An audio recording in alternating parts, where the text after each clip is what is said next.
سلام، روزتون بخیر. امروز یه شبیه ساز جدید پیدا کردم. در واقع میتونی شما باش بمب اتم رو شبیه سازی بکنی و ببینید چه آثار مخربی میتونه داشته باشه.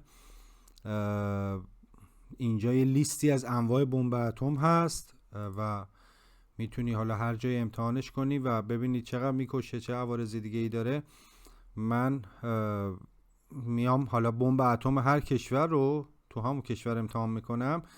مثلا اینجا ما بمب اتمی که در واقع کره شمالی سال 2013 10 کیلوتن بوده تست کرده، میبرم تو خود کره شمالی تست میکنم ببینم چه اتفاقی میفته. این شبیه سازای اینجوری اینا یک دوستان به من معرفی کرد تو کامنت ها.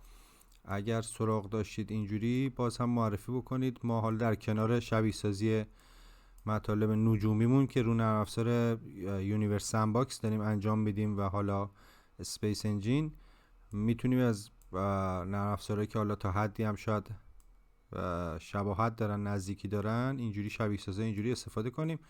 خب من این بمب اتم کره شمالی رو تو خود پیونگیانگ میبرم استفاده میکنم و ببینم چه عواقب و چه عوارضی داره. اینجا تعداد کشته ها، زخمی ها و اون دایره آتش و اطلاعات مرتبط باهاشو نشون میده. خب من اینو میزنم که منفجر بشه. خب این بمب اتم سال 2013 خود کره شمالی 10 کیلوتن، 113,000 نفر تو اون لحظه اول کشته میشن و 430,000 نفر هم تقریبا مصدومینن. حالا اینجا یه توضیحی واسه هر کدوم اینا داره. میگه اون توپ آتشی که شعاع توپ آتشی که به وجود میاد 168 متره و توضیح داره زیرش. میگه که این شعاع توپ آتش باعث میشه هر چیزی تو اون ناحیه باشه در واقع اگر رو زمین برخورد بکنه خب خسارت احتمالیش بیشتره.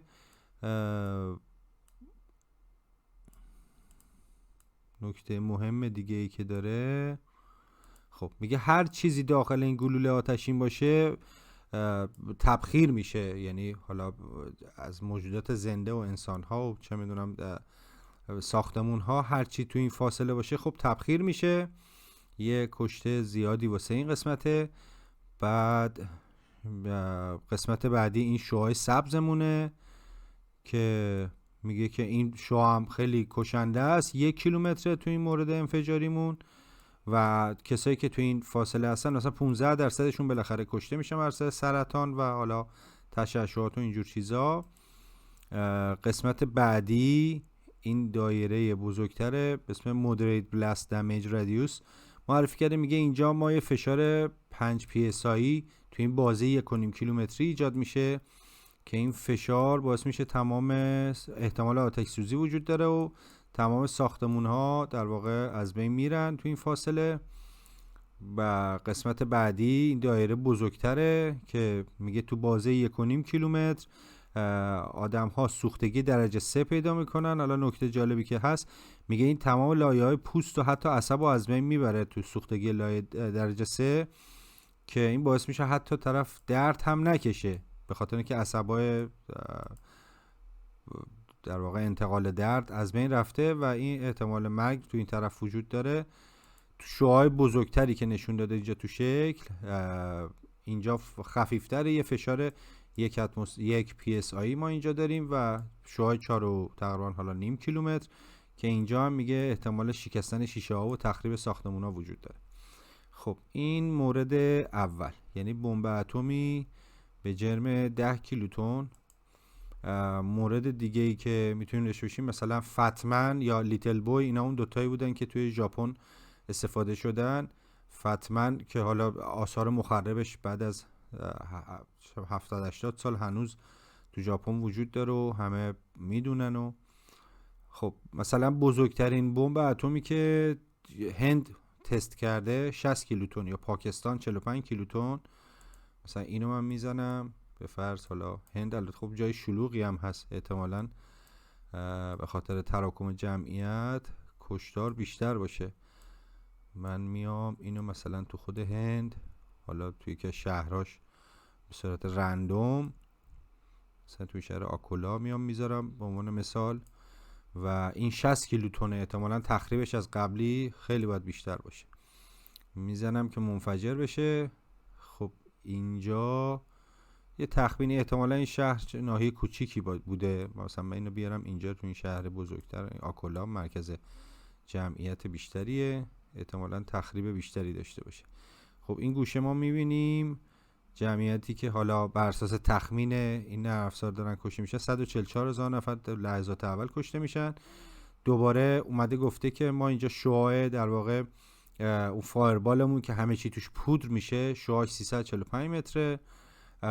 اون قسمتی که تشعشعاتی که در واقع اون قسمتی که احتمال آتش سوزی وجود داره، خطر مرگ خیلی بالاه، 15% میگه اینا کشته میشن، شعاع 1.16 کیلومتره. جایی که ما سوختگی درجه 3، البته این زیری درجه 3.48 کیلومتر. اون نقطه‌ای که در واقع 5 PSI فشار وارد میشه 2.75 کیلومتر که این باعث تخریب ساختمونا و اینجور چیزا میشه، و آخری هم به شعاع 7.7 کیلومتر. خب اینا چون تعدادش زیاده من خیلی روی هر کدومش نمیمونم. بعدیش مثلا این یه دونه کره شمالی اینجا هم 2017 داشته که حالا ما ردش کردیم، برای که ویدیو طولانی نشه من رد میشم ازش. خب اینجا دیگه ما آمریکا رو داریم، بمبایی که آمریکا استفاده کرده، مثلا largest bomb in current US arsenal 1.2 مگاتن، خیلی خوب بزرگتره. من حالا باز پایین ترها رو میخوام بیام استفاده بشم، مثلا بمب اتمی که چین در حال حاضر داره، و این مثلا خوبه. حالا مثلا برای اینکه بمبای آمریکا رو هم تست بکنیم، این کسل براوو این لارجست یو اس بمب تستد 15 مگاتن، این بمبی بودی که آمریکا تست کرده. خب میبریم تو خود آمریکا، یکی از شهرهای مثلا بزرگش اینو استفاده کنیم. من به صورت رندوم این کارو میکنم که حالا شایبه ای هم پیش نیاد. هر بمبی رو تو کشور سازنده خودش توی شهر رندوم میام میذارم، مثلا ممفیس، شهر ممفیس. خب این رو اینجا خیلی بزرگه، اون اولین بمب ما 10 کیلوتن بود، این 15 مگاتونه، یعنی 1500 برابر اون اولین بمبمون قدرت داره. خب خیلی شعاع بزرگتر شد، شعاع خیلی بزرگتر شد. تخمینی که حالا این نرم افزار داره میزنه 268,000 نفر در لحظه اول کشته میشن. میبینید تفاوت تخریبو، اون اوایل در حد چند صد متر بود، این فایربال ما در حد 200 متر بود، الان در این مورد 4 خورده کیلومتره، و جایی که همه چی توش پودر میشه، و بعدش که این فشار 20 PSI که همه چی رو خب تخریب میکنه، بعدیش 5 PSI، یعنی یه سری اینجا گزینه‌ها اضافه شد تو این انفجارهای بزرگتر. و در نهایت اون جایی که شعاعی که سوختگی درجه 3 ایجاد میکرد، فکر میکنم اینجاست. اون شعاعی که تو اون شعاع سوختگی درجه 3 ایجاد میشه، این دایره زرد بزرگ 34 کیلومتر، و خب خیلی وحشتناکه دیگه، خیلی وحشتناکه. من برای اینکه حالا باز طولانی نشه ویدیوم میرم سراغ بعدی.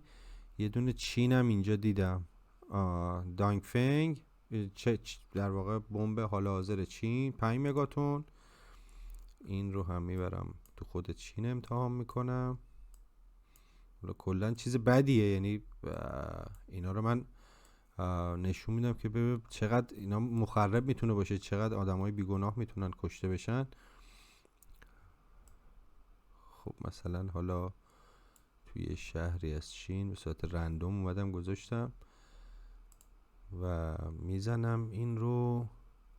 خب چین هم تراکم جمعیت بالاه، احتمالاً کشته خیلی زیاده. آره 1,000,000 نفر و تو لحظات اول اصلا کشته میشن، و اون فایربال ما که باز تو اون کیس اول ما 200 متر بود، تقریبا 2 کیلومتره، که اینجا هر چیزی تو این فاصله هست پودر میشه، در واقع تبخیر میشه، و تو فاصله 24 کیلومتری سوختگی درجه 3 رو انسان ها به وجود میاد تو این بازه زرد و تو این دایره بزرگترمون هم که احتمال تخریب وجود داره.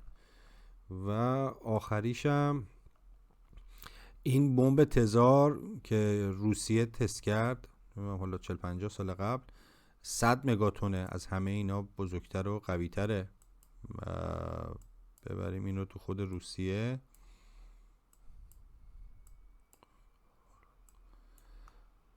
این اتفاقیه که آدم واقعا به سر هیچ کی دلش نمیخواد بیاد این اصلا.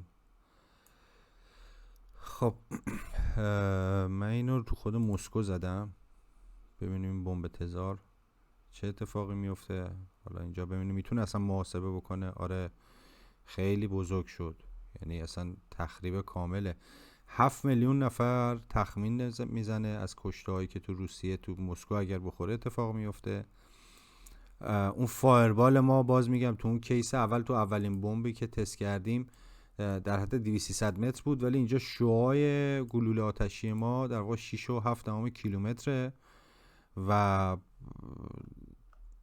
این قسمت و فاصله ای که در واقع فشار 5 PSI داره اعمال میشه 32 کیلومتره که تو این فاصله بیشتر ساختمونا رو گفته تخریب میشن و فرو میریزن. اون بازه ای که انسان ها دچار سوختگی درجه 3 میشن 73 کیلومتر شعاعشه، یعنی این دایره زد یعنی مثلا قطر 150 کیلومتر، یعنی بمب جایی که میخوره تاش در واقع شعاع 70 کیلومتر اونورترش هر کسی باشه در دچار سوختگی درجه 3 میشه و اصلا نابود میشه طرف. و این شعاع بزرگتر هم که سوختگی ضعیفتره، فشار 1 PSI داره به وجود میاد و ساختمونا رو خراب میکنه، آسیب میزنه به همه چی، در واقع با شعاع 91 کیلومتر یعنی با قطر 180 کیلومتر. خب مثلا خیلی باز فاجعه باره. خب حالا اینم باز یه سرگرمی علمی بود، گفتم حالا اینو دیده بودم گفتم با دوستان به اشتراک بذارم. اگر شبیه سازی مرتبط حالا بیشتر با بحث نجوم ولی حالا این تیپی علمی هم باشه مسئله نداره، اگر میشناختید و سراغ داشتید لطفا تو کامنت ها بذارید، معرفی کنید و من با اونا هم ویدیو میسازم. ممنونم این ویدیو رو دیدید، خسته نباشید.